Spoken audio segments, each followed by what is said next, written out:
Salut tout le monde, on part aujourd'hui pour le 1253e épisode de l'After Zap Image. On débute évidemment avec le programme de la soirée en Champions League. Ce sont les deux derniers huitièmes de finale de la Ligue des Champions.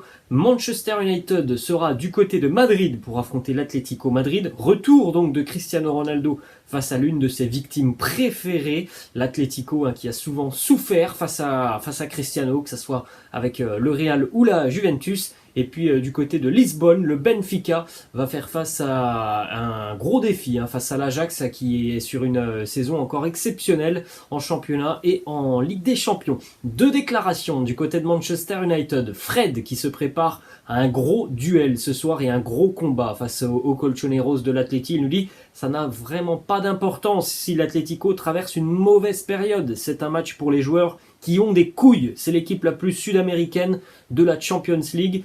Alors là, tout est résumé. On peut s'attendre quand même à un sursaut d'orgueil des Colchoneros ce soir. En grande difficulté en Liga, mais pourtant pas distancé dans la course à la Champions League. Mais on voit une équipe de l'Atlético qui ne trouve pas l'équilibre que l'on connaît à cette équipe de Diego Simeone depuis une dizaine d'années. L'Atleti a encaissé beaucoup trop de buts cette saison, et ça c'est une chose marquante et frappante de cette année particulière pour les Colchoneros. Une déclat de l'entraîneur des Red Devils, Ralf Rangnick, qui nous dit ce sera un duel très physique, ce sera intense et nous devons être forts mentalement dans les deux matchs. Je vais essayer de préparer notre équipe à ce genre de match. Du côté de Manchester, c'est vrai que c'est une équipe qui parfois est un petit peu en dedans dans certaines rencontres de Première Ligue. On les voit parfois rentrer bien trop tard dans leur match. Ce soir, je pense qu'il faut être tout de suite présent face à une équipe de l'Atlético qui va évidemment encore une fois axer un petit peu ce match sur l'importance des duels physiques. Il faut du répondant côté Red Devils. On va enchaîner les amis avec évidemment les résultats de la veille et notamment le déplacement du champion de France lillois du côté de Londres pour affronter les champions d'Europe, les Blues de Chelsea. Des illusions pour Lille, battu 2-0 à Stamford Bridge. Ouverture du score signé Kai Havertz en tout début de rencontre pour les Blues de Chelsea. Et puis en seconde mi-temps, Kai Havertz va marquer le second but pour les Blues dans une rencontre où le LOSC, je pense, doit ressortir avec un énorme sentiment de frustration, parce que tu as l'impression quand même de rivaliser avec les Blues de Chelsea, mais au final tu prends deux buts. Et le milieu de terrain lillois quand même hier a été très décevant. Ça a été quasiment la même chose sur la ligne d'attaque. On a vu Renato Sanchez un petit peu sortir du lot, très remuant Renato Sanchez, mais c'est vrai que Lille a quand même hier été en mesure de gêner un petit peu cette équipe des Blues de Chelsea, mais dans l'efficacité, dans les derniers gestes, là, ça a été un peu compliqué quand même pour les nordistes hier, face à une équipe des Blues qui est toujours très solide et qui ne concède que très peu d'occasions franches. Les déclats de Jocelyn Gourvenec qui nous dit on n'est pas battu sur des gestes de grande classe. C'est ça le gros souci sur ce match. On est évidemment déçu de perdre aussi par 2 buts d'écart. Le regret il est là-dessus, car on n'est pas battu sur des gestes de classe, on est battu sur un corner et un contre qui est très bien joué. C'est difficile de perdre 2-0. Je trouve ça sévère compte tenu de ce qu'on a produit. Chelsea a toujours une grosse possession d'habitude. Là, on a rivalisé quasiment à 50-50. Ça montre qu'on a été présent. Ça s'est joué sur plus d'efficacité de leur côté. Ils ont été redoutables sur les quelques ballons que l'on a rendus. On a fait très peu d'erreurs, mais le peu d'erreurs qu'on a fait, ça nous coûte deux buts. On a répondu présent. On a fait honneur aux couleurs lilloises. Il n'y a pas à rougir de cette défaite. On était parfois peut-être un peu surpris de se retrouver en situation favorable sur le terrain. On savait que ce serait difficile. On donnera tout au match retour. On a été plus solide défensivement. On a donné peu de choses. On a eu des occasions ce soir et on en aura encore dans quelques semaines. Ensuite, on va enchaîner les amis avec une déclat de Jonathan David qui nous dit on a manqué de qualité dans le dernier geste. On va tout donner au match retour. Alors pour ceux qui ont vu les stats de cette rencontre, eh bien c'est vrai qu'on a été quand même peut-être un petit peu surpris d'avoir les Lillois avoir autant d'opportunités. Alors bon, voilà, on l'a dit, il n'y a pas non plus 50 occasions franches, mais des opportunités côté lillois, il y en a eu, et il y a eu des situations qui auraient certainement dû et pu être mieux négociées. Côté Blues de Chelsea, énorme prestation une nouvelle fois de N'Golo Kanté, élu homme du match hier, un travail exceptionnel pour N'Golo Kanté tout au long de la rencontre, mais aussi sur le deuxième but des Blues, une remontée de balle complètement folle de N'Golo Kanté. Regardez quelques petites informations sur les phases finales de la Champions League pour N'Golo Kanté sur ses 4 derniers matchs. À chaque fois, il a été élu homme du match. Demi-finale aller l'année passée, homme du match. Demi-finale retour, homme du match. Finale la saison passée face à City, homme du match. Et donc pour le retour des matchs à élimination directe, en tout cas des phases à élimination directe, ce match face à Lille hier où il a été élu homme du match, il a parcouru près de 12 km hier, N'Golo Kanté, et puis donc cette remontée de balle fantastique sur le deuxième but de Kai Havertz, encore un très gros boulot réalisé par N'Golo Kanté hier avec les Blues. N'Golo Kanté en conférence de presse hier, il nous dit on aurait pu marquer plus de buts, mais on est satisfait. Le talent aussi a parlé, hein, côté Blues. Il y a quand même si on a l'impression de voir Lille quasiment rivaliser sur cette rencontre, il y a quand même une différence technique qui est très importante entre les deux équipes, hein, sur certaines sorties de balles, sur certaines phases. On a vu quand même la différence entre une équipe de très haut niveau technique et une équipe lilloise qui est un petit peu plus en difficulté sur le plan technique. Autre statistique côté Blues de Chelsea pour Edouard Mendy, le portier sénégalais des Blues, encore une fois, un clean sheet pour lui en Champions League. En 18 matchs de Champions League, ça fait 14 clean sheets pour Edouard Mendy, donc c'est quasiment 78% de matchs où il n'encaisse pas de but en Ligue des Champions. Ce sont évidemment des statistiques hallucinantes.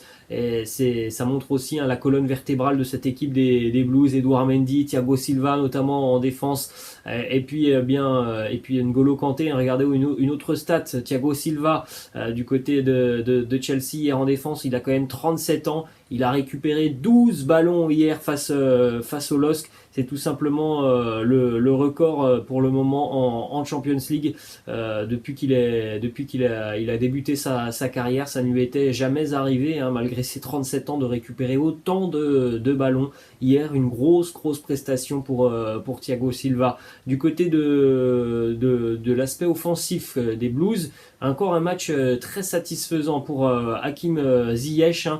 Il a délivré une passe décisive hier. Regardez cette stat sur les 22 derniers matchs en Ligue des Champions d'Hakim Ziyech. Il a été impliqué sur 17 buts. C'est quand même une stat très importante. Et puis depuis quelques semaines, hein, Thomas Tuchel lui fait beaucoup plus confiance et il se montre aussi très régulièrement décisif. Thomas Tuchel a annoncé après le match de Palace le week-end dernier que Hakim Ziyech avait enfin trouvé l'équilibre qu'il lui fallait pour exploiter pleinement son potentiel offensif. D'ailleurs, petite information qui concerne Hakim Ziyech, mais aussi Mateo Kovacic. Tous deux sont sortis hier sur blessure face au LOSC. Alors du côté de Thomas Tuchel, on se voulait quand même assez optimiste par rapport à la sortie sur blessure de Kovacic et de Hakim Ziyech. Une petite info côté lillois, petite info un petit peu sympa, hein, sur cette journée hier. Timothy Weah, qui porte le numéro 22 avec Lille, et bien hier il a fêté ses 22 ans le 22 février 2022. On va poursuivre, les amis, avec l'autre résultat de la soirée en Champions League, le match nul entre Villarreal et la Juventus, un partout, ouverture du score signé Dusan Vlahovic au bout de 32 secondes de jeu, égalisation de Dani Pereiro en seconde mi-temps. Encore une fois un match très équilibré, hein, hier du côté de l'Estadio de la Ceramica. Mais pas forcément de surprise, parce que ce sont deux équipes qui ont un niveau vraiment similaire. L'avantage est quand même donné à la Juventus par rapport à l'expérience turinoise dans cette compétition. Dans quelques semaines pour le retour, les Turinois pourraient avoir quand même un certain avantage, mais le niveau entre les deux équipes est tout de même assez proche et assez similaire. Donc on a eu un match vraiment très équilibré hier du côté de l'Estadio de la Ceramica. 32 secondes donc pour Dusan Vlahovic pour inscrire son premier but avec la Juve hier en Ligue des Champions. On rappelle aussi quand même que c'était aussi tout simplement son premier match en Champions League à Dusan Vlahovic. Il a inscrit d'ailleurs aussi hier le but le plus rapide de la saison en Ligue des Champions. Petite image pour Adrien Rabiot qui a échappé belle hier sur Chukwueze. Adrien Rabiot qui vient tout simplement le pied en l'air au niveau du genou de Chukwueze. Il a échappé belle puisqu'il n'a reçu qu'un carton jaune pour cette faute. Évidemment que ça normalement c'est rouge direct.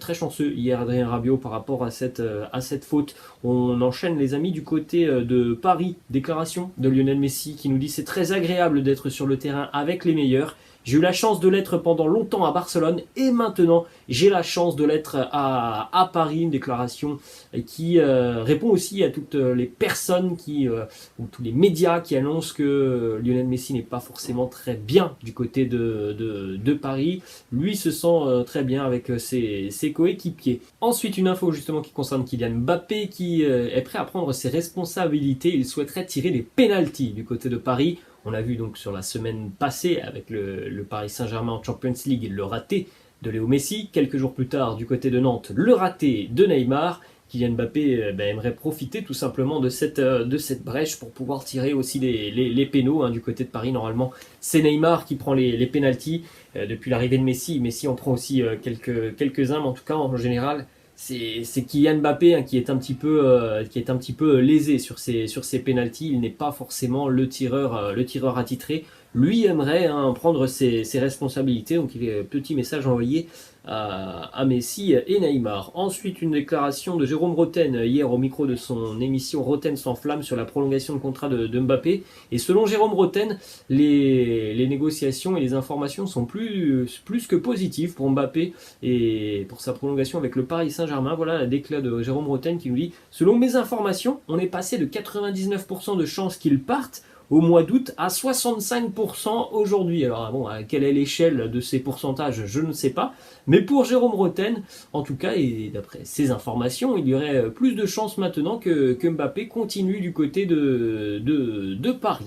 Ensuite, on enchaîne avec une déclaration de Neymar sur le Twitch hier de Ronaldo, R9, le Brésilien, ancien joueur du Real Madrid. Neymar a prévenu Ronaldo et a prévenu aussi en quelque sorte le Real Madrid pour le match retour. L'équipe a encore besoin de se régler, mais on va marquer l'histoire contre ton Real Madrid. Voilà la déclaration de Neymar qui évidemment va postuler à une place de titulaire pour le match retour.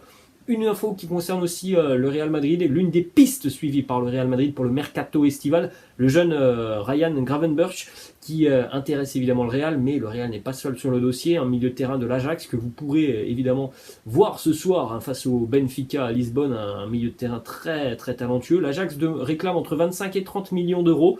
Donc pour le moment, c'est le Bayern Munich qui a déjà entamé des négociations et qui se montre le plus intéressé.